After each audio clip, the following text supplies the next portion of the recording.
Hello, my name is Joey Ha. I'm from the KGSEA Math Circle, and I'm going to talk about thrust vector control and control theory. So I'm going to talk about the background. So what is thrust vector control and control theory? And I'm going to talk about the program and the simulation and mathematics behind thrust vector control and control theory. So basically, thrust vector control or thrust vectoring is also known as TVC or thrust vector control, is an ability of an aircraft, rocket, or other vehicle to manipulate the direction of the thrust from its engine or the motors to control the altitude and the angular velocity of the vehicle. So as you can see here, the engine part kind of rotates, then it changes the orientation of the rocket. And what is control theory? So control theory deals with the control of electromechanical systems to respond in certain ways. So as you can see in this image on the right, that the professor is tapping on the little stick and the machine tries to do its best to keep it straightforward. So control theory might involve the usage of PID controller or other methods of control system that is more complicated. I will go over this in the next slide. So what is PID? So PID controller stands for proportional integral derivative and is a control loop mechanism employing feedback that is widely used in the industrial control system. So as you can see the diagram here, this eventually turns into an equation that you'll see in this side. So taking a real world example of control theory or no control theory is, for example, say that you have a pen on your hand and you're trying to balance it. And all you can do to balance the pen is to move your hand at whatever angle it starts. But that means you won't be able to balance the pen because you won't be able to move in the opposite direction of where it's leaning towards. So, however, with the PID controller, you'll be able to sense how fast the pen is pitching over and how far the vertical point is from the origin and determine the angle that it has to rotate to keep the pen in an upward direction. So basically with no control theory or with no controller, you won't be able to control anything. With a controller, you'll be able to manipulate something to work in the sense that you want it to. So this is the equation of a PID controller. So I will go in more depth in the next slide. So, all right, so PID controller, it might look daunting, the equation, but it's pretty simple. So each time we compute a PID or the control loop, it looks at the current angle of the rocket. So if we take an example of this rocket here at the two-dimension space, let's say the rocket's pitching over by 5 degrees. So the rocket's pitched by 5 degrees.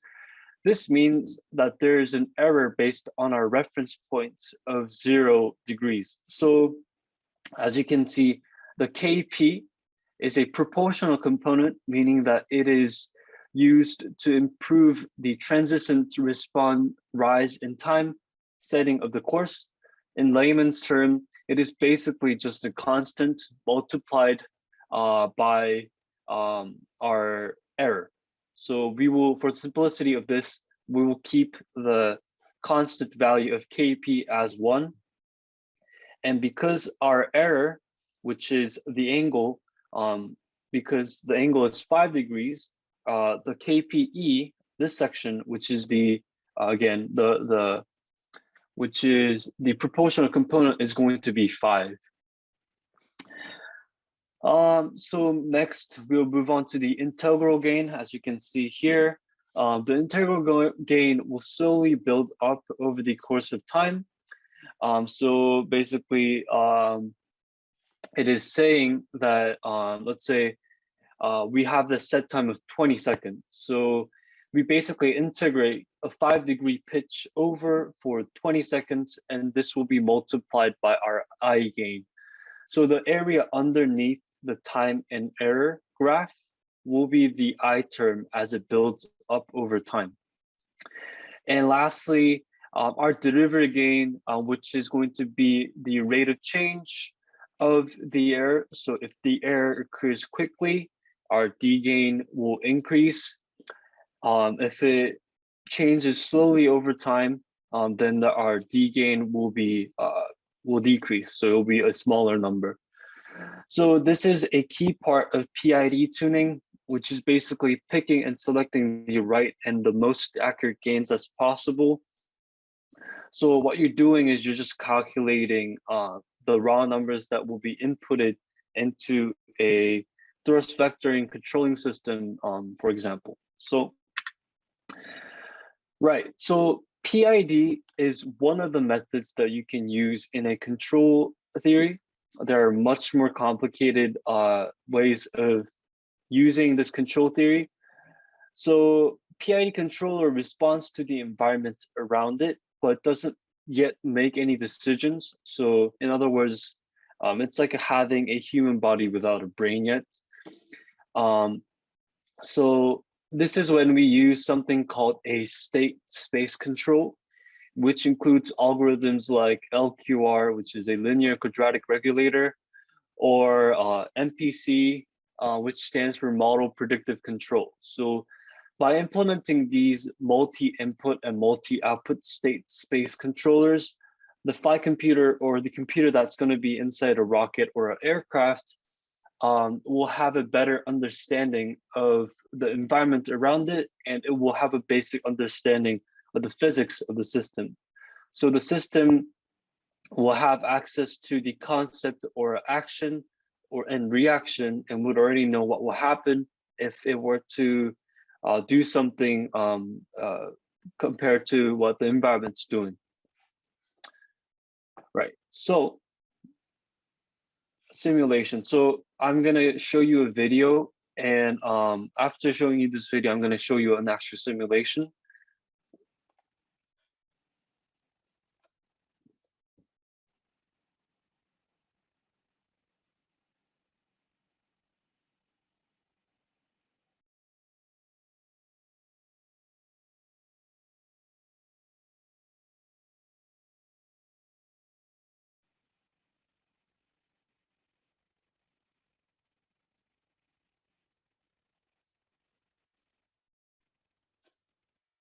So this is an example of a rocket that uses a thrust vector controlling system, or that uses a PID.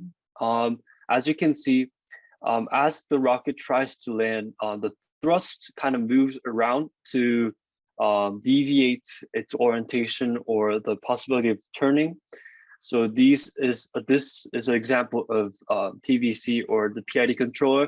I'm going to move on to the actual simulation. So this is a little bit of code that can simulate the thrust vector controlling in a web environment. I will start this up. And it's going to load. All right, so perfect. So we are going to go into this. So as you can see, we have this thing. And to give you guys a explanation of this first, excuse me. So this is the variables that we're going to count for. So this is the simulation time. This is the control position. These are the X horizontal set points. But the most important part is what angle should the rocket start at? So we set the initial rocket angle as 45 degrees. And what we are trying to do is from 45 degrees, we're trying to minimize the angle that it's orientated initially to 0. So it's trying to make this angle into a more straightforward angle. And as you can see in this simulation, we will replay this. It starts from a very tilted position, as you can see. And then the TVC, that is this little rectangular thing, tries to rotate in the opposite direction and tries to find its straightforward orientation. So let's see it again. It tries to, yep, and then it finds the perfect angle to make it straightforward. So this is what PID and TVC can do. So TVC is able to rotate the motor of the engine, which then uses the PID values to see what angle it should turn and how long of an angle they should be turning so that they could get in a right position. So if you can see the example here, we tilt at the maximum degrees of 5 degrees here. So we're tilting by 5 degrees of the TVC mount. And then as the vehicle is orientating in a right position, it slowly moves down, and then it changes, it slows down the angle, and then it goes back to -5, which means that it's fluctuating the motors like this. And this is basically to minimize the thrust and the horizontal velocity that the rocket might build up while correcting the stance. So if you can see, it starts from this angle and then it tries to go back and to go back. And this course of action really takes in place because it wants to minimize the horizontal velocity that the rocket might have while performing this action. So as you can see, this is the PID value. So this is what the actual rocket angle might look like and what the sensed rocket angle is. And then it tries to minimize this differences in two values and tries to keep it the same so that the rocket is perfectly orientated in the right direction. We can see the torque, the thrust, and the vertical values. And then we can see the XY plot. So this is kind of important. So, all right, let's see. So basically it starts off and then the Y increase. So the Y increase is basically increase in the altitude. So as you can see, the Y has increased all the way up to 51.43 meters. And then it comes down because gravity pulls the rocket down. And then as it comes down, it tries to correct its orientation. And what it's doing is it's trying to minimize the X directional drift, which in other words, is the horizontal velocity. As you can see, there's a lot of black liners here, and that's a example of what the TVC is trying to do and minimize the horizontal velocity. And we can see the motor mass decreasing as it burns through. This is a very common thing. And yeah, so basically TVC and PID works together to simulate the perfect angle that the rocket engine should point to keep it in a straightforward direction. And a lot of companies like SpaceX and Blue Origin uses control theory like PID, but probably more complicated. So these PID is just one of the examples in a control theory that they use to make their rocket fly and land without having actual rocket fins. Thank you.